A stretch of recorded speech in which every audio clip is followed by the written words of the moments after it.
कुंजन और आप देख रहे हैं केंद्र बिंदु। हर बड़ी खबर के कई पहलू होते हैं, लेकिन खबरों की जमीनी हकीकत तभी पता चलती है जब आप केंद्र बिंदु तक पहुंचे। जब भी कोई मुद्दा सुर्खियों में शुमार होता है तो सबसे ज्यादा तपिश उसके केंद्र में ही होती है। यहीं से आप बड़े मुद्दों के असर और उसकी वजह को समझ सकते हैं। आज केंद्र बिंदु में बात करेंगे देश के सबसे बड़े धार्मिक विवाद की, यानी कि ज्ञानवापी की। ज्ञानवापी पर एक नया ऐलान हुआ। ये ऐलान है कार सेवा का, यानी कि काशी के इस विवाद को भी अयोध्या की राह पर ले जाने की कोशिश हो रही है। और इसके पीछे सबसे बड़ा सवाल ये है कि क्या ज्ञानवापी पहले मंदिर था? सर्वे का जो वीडियो लीक हुआ उसमें ज्ञानवापी के मंदिर होने के कई सबूत मिले हैं और इन्हीं सबूतों के आधार पर ज्ञानवापी पर हिंदू पक्ष और अपना दावा मजबूत मान रहा है।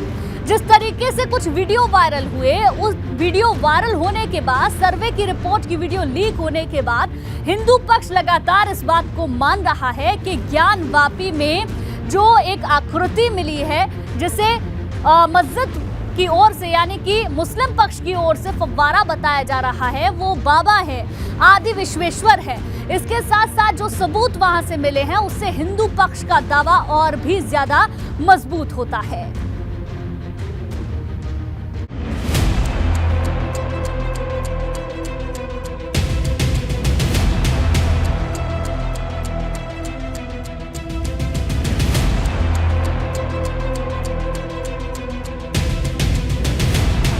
ज्ञानवापी का सच क्या है? क्या ये वाकई में सिर्फ एक मस्जिद है या फिर इसके इतिहास में शिव मंदिर के साक्ष्य दबे हैं? क्योंकि सर्वे के दौरान जो कुछ भी देखा गया वो जब सामने आया तो बहुत बड़ा तूफान खड़ा हो गया और इसके केंद्र बिंदु में था ये काला पत्थर,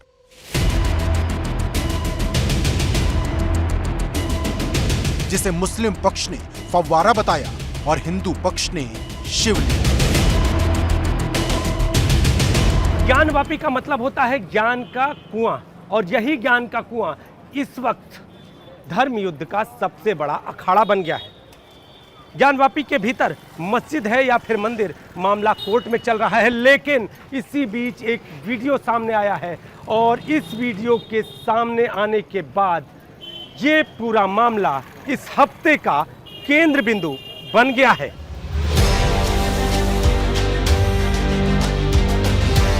विवाद के इस केंद्र बिंदु की जो तस्वीरें सामने आई उसे एक एक कर समझना बेहद जरूरी है, क्योंकि जो सबूत मिले हैं वो पहली नजर में ही किसी मंदिर की तरफ इशारा करते हैं, और वो भी उत्तर भारत के मंदिर जो नागर शैली में बनाए जाते थे।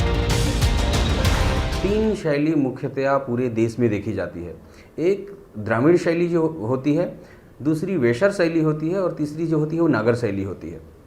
उत्तर भारत के जितने भी मंदिर हैं लगभग नागर शैली पे बने हुए हैं, और नागर शैली को कहें तो ये सबसे सरल शैली होती है मंदिर निर्माण की। इसमें एक गुंबद का निर्माण होता है और इसकी कलाकृतियाँ भी बहुत कम होती हैं। इसमें बहुत कठिनता, जटिलता कम होती है।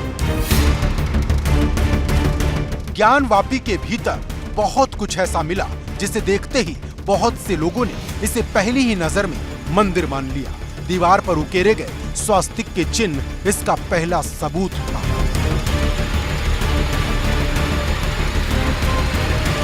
स्वास्तिक का अर्थ हमारे यहाँ लिया गया है कि जो भी हमारे शुभ कार्य करने के लिए हम संकल्प लेते हैं या जहाँ रहते हैं तो वहाँ स्वास्तिक का निशान सबसे पहले हम करते हैं। उसका अर्थ यही होता है कि हम स्वस्थ प्रसन्न चित्त जिसे देखें उसे मन में ये हो कि हम प्रसन्न हैं। सफेद गुंबद के नीचे वैसे तो नमाज अता होती है, लेकिन इसी जगह मंदिर के सबूतों ने एक नई जंग छिड़ दी। कहीं स्वास्तिक के निशान थे तो कहीं त्रिशूल के चिन्ह। त्रिशूल के चिन्ह काशी के शिव मंदिरों के लिए बहुत बड़ी पहचान रखते हैं। असुरों के लिए जब संहार होता था, जब कभी ऐसा समय आया है तो भगवान अपने त्रिशूल का ही इस्तेमाल किए हैं। नृत्य करने पर भी भगवान के साथ त्रिशूल और डमरू ये सदैव रहता था। एक तरह से उनका एक अंग के स्वरूप में ये प्रतीत होता है। सिर्फ स्वास्तिक और त्रिशूल ही नहीं, ज्ञानवापी मस्जिद में तो जगह जगह दीवारों पर कमल के फूल की आकृति उकेरी गई है, जो सर्वे के वीडियो में नजर आती है। ये कमल के फूल मंदिर के सबूत माने जाते हैं।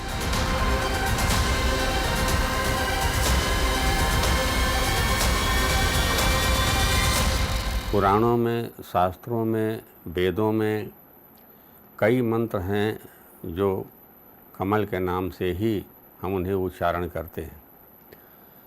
तो ऐसी स्थिति में कमल का भी हमारे यहाँ भूत भावन भगवान से लेकर के साक्षात नारायण तक बड़ा महत्व मिल गया है।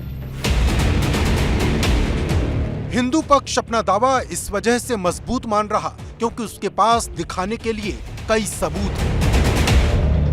कई मुस्लिम भी मानते हैं कि मस्जिद में ऐसे निशान होते ही नहीं। अदर निशानात वहाँ पर मिले तो ये मसाजिद की ये अलामत व पहचान नहीं है। मसाजिद में इनके अगर निशानात मिल रहे हैं तो हमारे हिसाब के बाहर है। इसलिए कि मैं भी इमाम हूँ मसाजिद का और मैं बखूबी इस बात को पूरे यकीन और ज़िम्मेदारी से कह सकता हूँ कि मसाजिद में इस तरीके के निशानात अगर बनाए जा रहे हैं तो नमाज सही तरीके से वहाँ अदा नहीं हो पाएगी। ज्ञानवापी से जो निशान मिले उसमें हाथी की आकृतियां भी हैं, जिसका मंदिरों में होना एक संदेश माना जाता है। हमारी सनातनी संस्कृति में जब मंदिर और मठों का निर्माण होता है तो हम हाथी को बहुत शुभ प्रतीक रूप मानते हैं। चूँकि हाथी के स्वरूप में हम भगवान श्री गणेश का पूजन करते हैं, उनके स्वरूप का दर्शन करते हैं और गणेश भगवान के प्रतीक रूप में ये जो हाथी होता है हम उसको द्वार पर अंकित करते हैं, अपने मठ मंदिरों की दीवारों पर अंकित करते हैं, मंदिरों में स्थापित करते हैं, जिसे माना जाता है कि हमें भगवान श्री गणेश जो विघ्न हरता हैं, मंगल करता हैं, उनकी कृपा दृष्टि हमें प्राप्त होती है। इतिहास में मंदिरों का निर्माण वास्तु के हिसाब से ही होता था और कुछ वास्तु विशेषज्ञ भी ज्ञानवापी की रूपरेखा को मंदिर मान रहे हैं। जो बिल्डिंगें बनती थी, मंदिर बनती थी, उसके दीवारों में हमेशा हिंदू धर्म के स्वास्तिक, कमल के फूल और जो उनके अन्य निशान हैं, त्रिशूल वगैरह, खाली हमारे धर्म हिंदुओं में मिलती है और किसी धर्म में नहीं बनती थी। जब भी बनना स्टार्ट हुआ हमारे धर्म की मूर्तियाँ गुप्ता पीरियड से ऐसा होने लगा है। ज्ञानवापी का हर निशान कुछ ना कुछ कहानी जरूर बयां कर रहा। दीवार पर उकेरी गई नक्काशी इस केस की अहम कड़ियां हैं, लेकिन कुछ लोगों को इसमें साजिश भी नजर आती है। अगर ऐसे निशानात आए हैं तो फिर इसे और किसी दूसरे नज़रिए से देखा जा सकता है कि या कोई बनाया हो ये निशान। तमाम नज़रिया जाता है कोई उन्माद फैलाने के लिए अंदर ये कारीगरी कलाकारी कर दिया हो।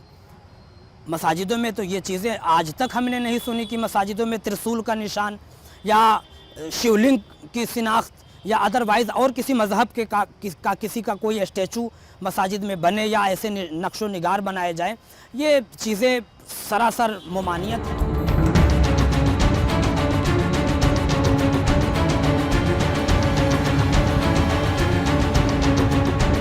पहली नजर में कोई भी इन सबूतों को देखेगा तो उसे मंदिर ही समझ आएगा, लेकिन ज्ञानवापी का सच क्या है, इसका फैसला कोर्ट को करना है।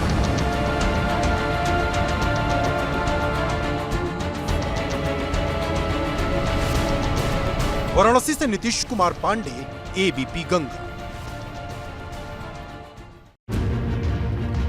कोर्ट क्या तय करेगा, इसका फैसला भविष्य में होगा। ज्ञानवापी सिर्फ काशी के लिए विवादों का केंद्र बिंदु नहीं है, इसका दायरा सिर्फ उत्तर प्रदेश तक सीमित नहीं है। इस विवाद पर तो पूरे देश की नजर है, क्योंकि अगर ज्ञानवापी का फैसला हिंदू पक्ष में आया तो देश के अलग अलग हिस्सों से कई ज्ञानवापी सामने आने लगेंगे। ज्ञानवापी की नक्काशी और उसके अंदर से मिले सबूत तस्वीर को कुछ हद तक साफ कर रहे हैं।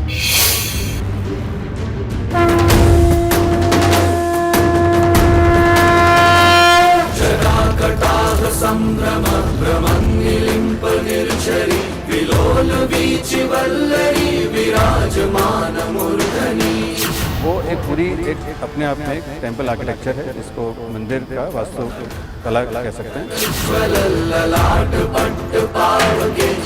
इतिहास में हमारा साक्ष्य वहाँ मंदिर ही था। अब तोड़ के औरंगजेब ने जो भी बना लिया और उसको साक्ष्य पूरा मिटा भी नहीं पाया। ईशान दिशा में ही भगवान का मंदिर बनाया जाता है। यहाँ की भी मस्जिद ईशान दिशा में ही बनी हुई है, अर्थात इसका मतलब है कि यहाँ पहले मंदिर था।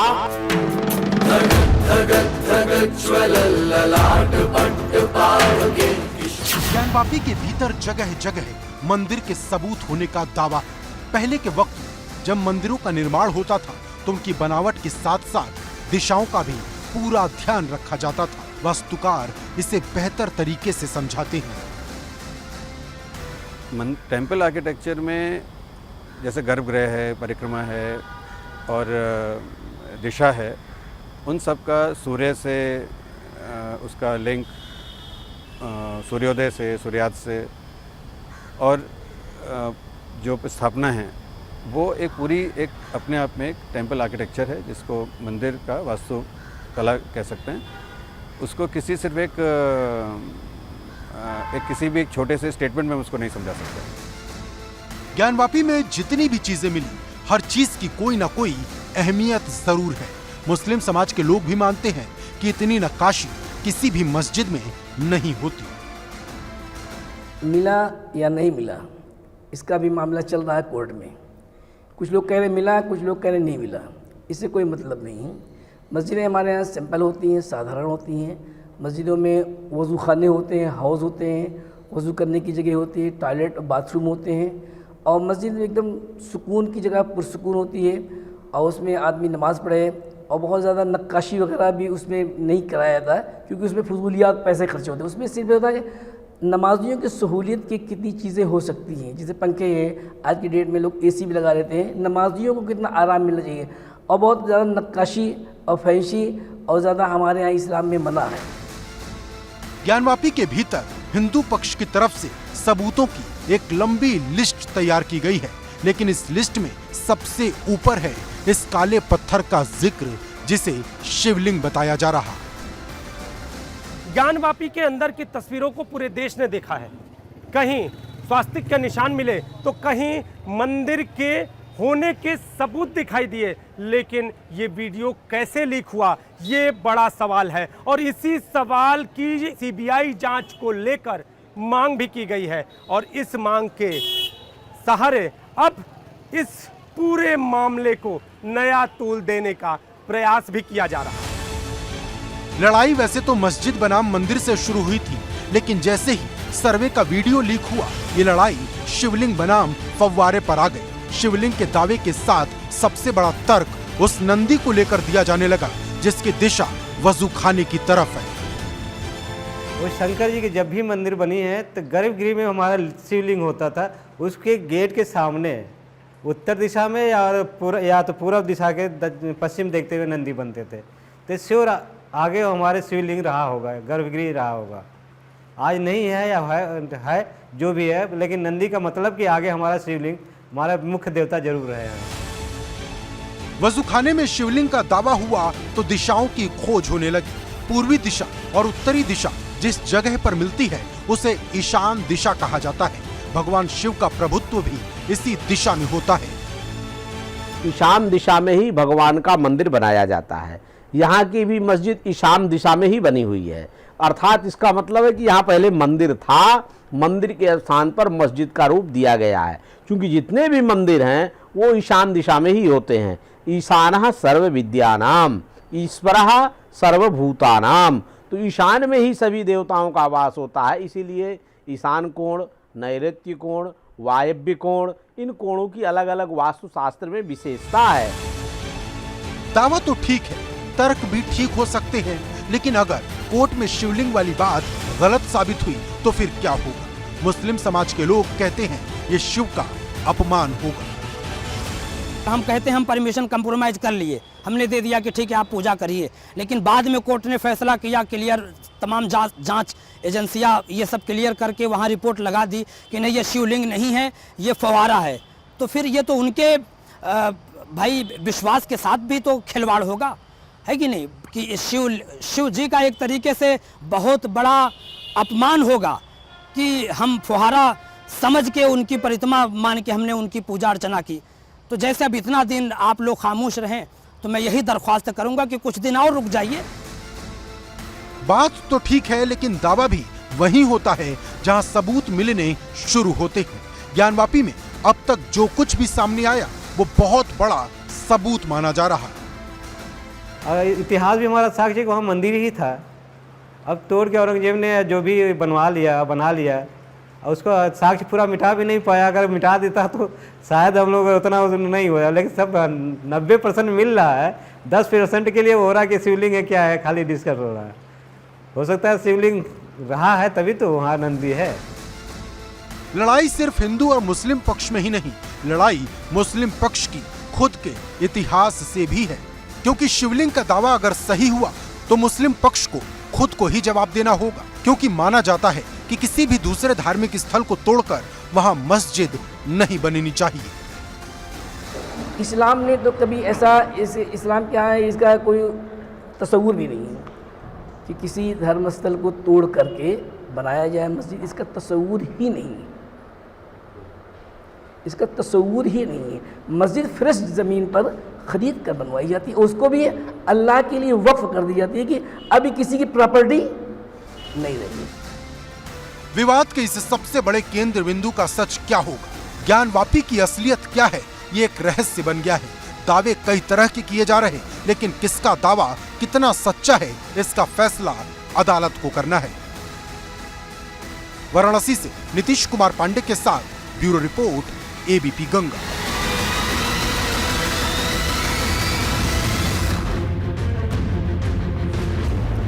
तो सबके अपने अपने दावे हैं, लेकिन किसका दावा सच है ये कोर्ट को तय करना है। लेकिन बार बार काशी को अयोध्या से जरूर जोड़ा जा रहा है। शुरुआत में तो इस मामले को लेकर सिर्फ 5 महिलाओं ने याचिका दाखिल की थी, श्रृंगार गौरी की पूजा की मांग की थी, लेकिन धीरे धीरे याचिकाकर्ता की लाइन बढ़ती गई। जब सर्वे का वीडियो सामने आया तो याचिकाओं में भी तेजी आ गई। कोर्ट में भले ही 4 जुलाई को मामले की सुनवाई होनी हो, लेकिन सड़क पर ज्ञानवापी का संग्राम तेज होता हुआ नजर आ रहा है। कोर्ट की ओर से फैसला 4 जुलाई को इसमें सुनवाई होगी, 8 जुलाई को भी एक मामले पर सुनवाई होगी, लेकिन उससे पहले ये जो बीच का समय है इसमें भी हिंदू पक्ष और मुस्लिम पक्ष के लोग चुप बैठते हुए नजर नहीं आ रहे हैं।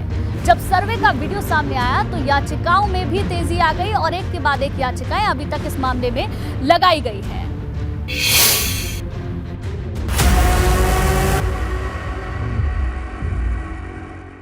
सबसे बड़ा सवाल, क्या इन सबूतों के आधार पर कोर्ट ज्ञानवापी का फैसला हिंदुओं के पक्ष में देगा?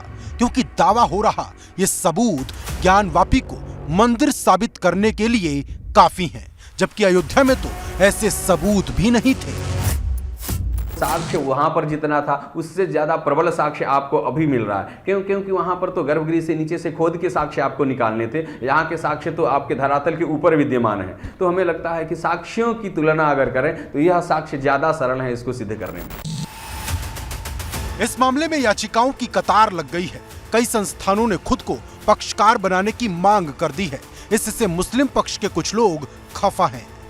अब आपसी बातचीत में देखिए बहुत से लोग आगे घुस जा रहे हैं, कह रहे हैं साहब हटो मैं ये करूँगा, कोई आपसी बातचीत गई तो जबरदस्ती की बात हो रही है, जो हो रही है वो इनलीगल हो रही है। बहुत से लोग आ रहे हैं, अरे साहब ये करूँगा मैं करूँगा, तो उनको अदालत पे भरोसा नहीं है क्या?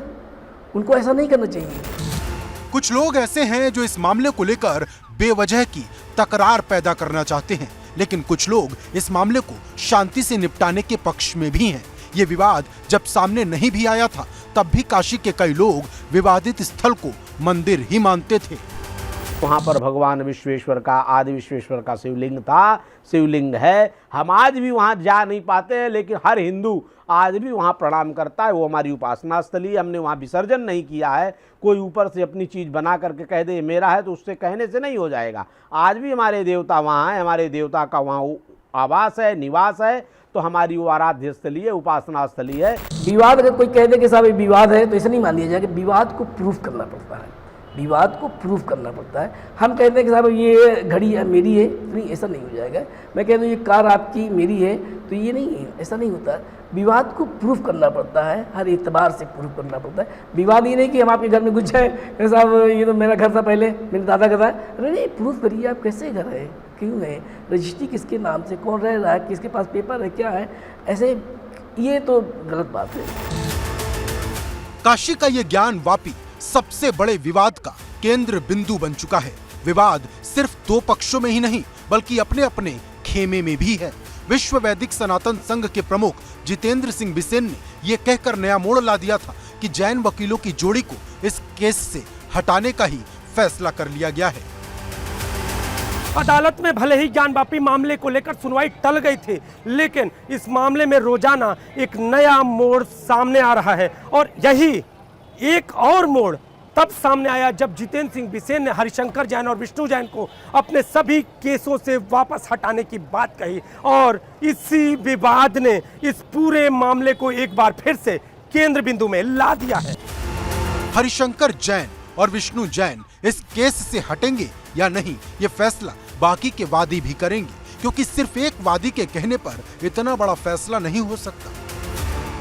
उधर शंकराचार्य स्वरूपानंद सरस्वती की एंट्री ने इस विवाद को और बड़ा आकार दे दिया। ज्ञानवापी में शिवलिंग होने का दावा बहुत पहले से किया जा रहा था, लेकिन जब सर्वे का वीडियो सामने आया तो उस सर्वे के वीडियो ने हिंदू पक्ष के दावे को और भी मजबूत कर दिया।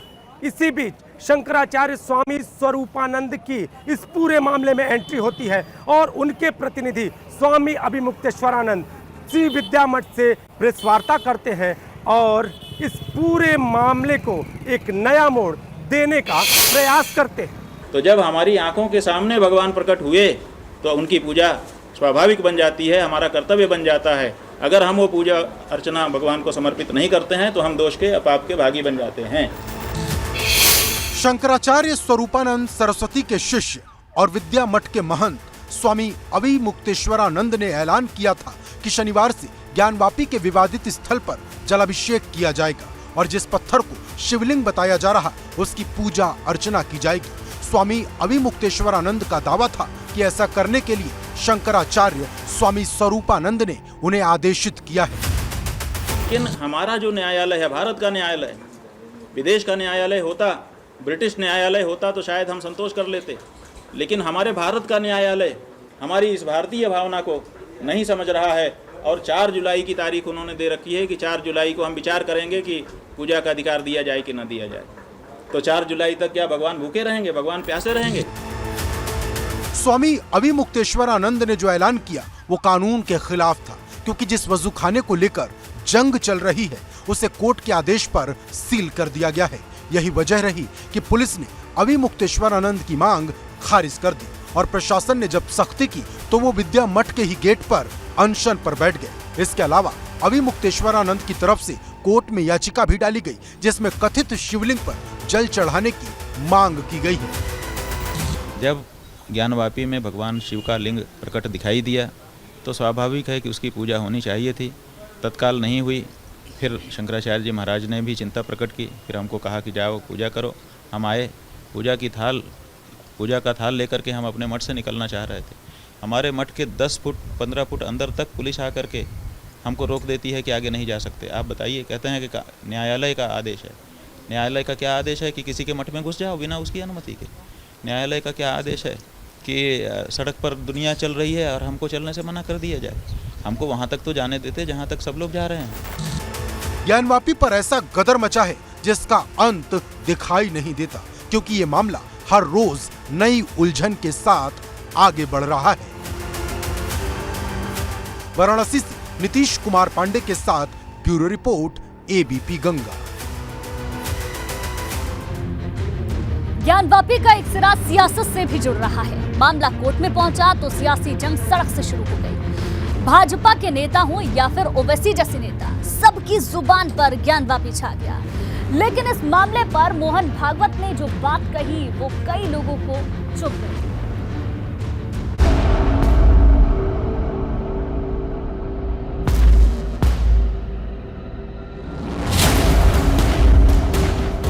क्या सच में ज्ञानवापी को अयोध्या पार्ट 2 बनाने की कोशिश है? क्योंकि नेताओं के बयान इसी तरफ इशारा करते हैं। तो देखेंगे वहाँ तो स्वास्तिक बना हुआ है, वहाँ तो भगवान की मूर्ति लगी हुई है। आप जानते हैं कि जब बाहर लोगों को ये पता लगेगा तो क्या होगा? आप भी जानते हैं, जो 92 में हुआ वो 22 में होगा। ऐसे बयान एक तरफा नहीं, दोनों तरफ से आते हैं। मस्जिद है और रहेगी इंशाअल्लाह ताला सुबह कयामत तक। ज्ञानवापी मस्जिद मस्जिद थी और जब तक अल्लाह दुनिया को कायम रखेगा मस्जिद रहेगी इंशाअल्लाह ताला। ज्ञानवापी पर सुनवाई थमी है और सियासत अपने उफान पर है। ज्ञानवापी का ये मामला आने वाले कई दिनों तक खबरों का केंद्र बिंदु रहेगा। कभी यहाँ पर जल चढ़ाने की जंग देखी जाएगी तो कभी हिंदू पक्ष यहाँ पर आने और इसे लेकर हुंकार भरता हुआ दिखाई देगा। कोई इसकी राजनीतिक मायने साध कर वोट बैंक तलाशता हुआ दिखेगा तो कोई इसे अयोध्या पार्ट 2 के रूप में देखता हुआ दिखाई देने वाला है।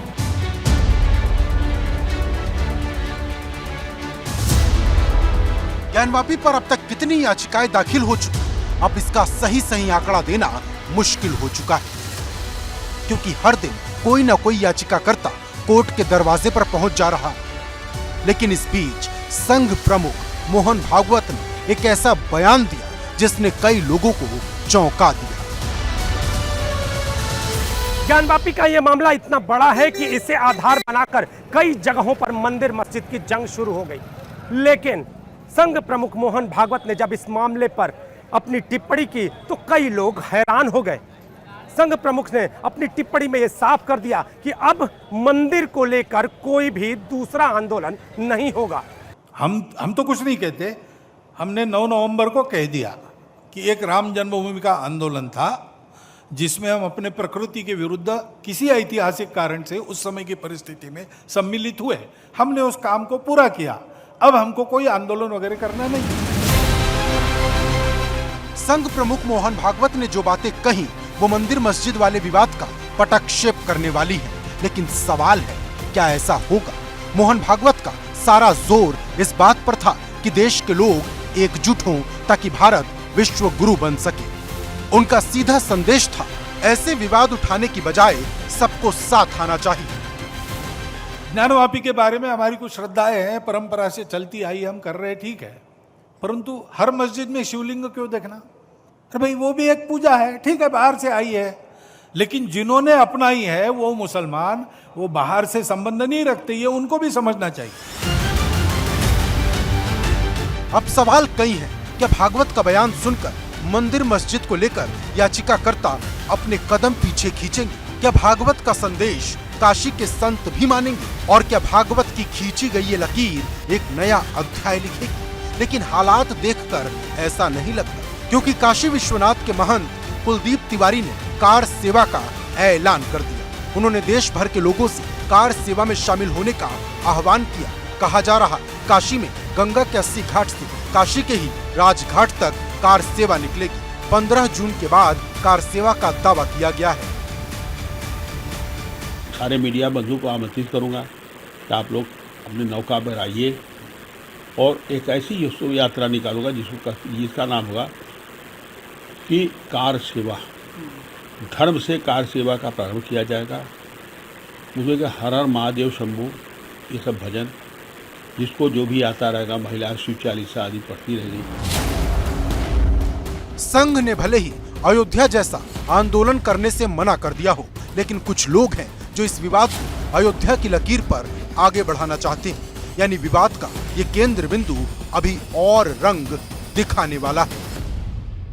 ज्ञानवापी मामले में अदालत तारीख पर तारीख दे रही है और इसके साथ ही आपको बता दें कि सड़क पर हो रहा संग्राम इस मामले को और भी बड़ा बना रहा है।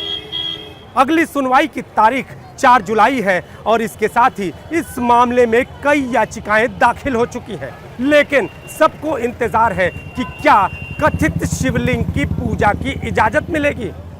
जब तक ये मामला कोर्ट में चलेगा तब तक ज्ञानवापी केंद्र बिंदु में रहेगा। सवाल कई हैं, लेकिन जवाब किसी भी सवाल का नहीं। वाराणसी से नीतीश कुमार पांडे के साथ ब्यूरो रिपोर्ट, एबीपी गंगा।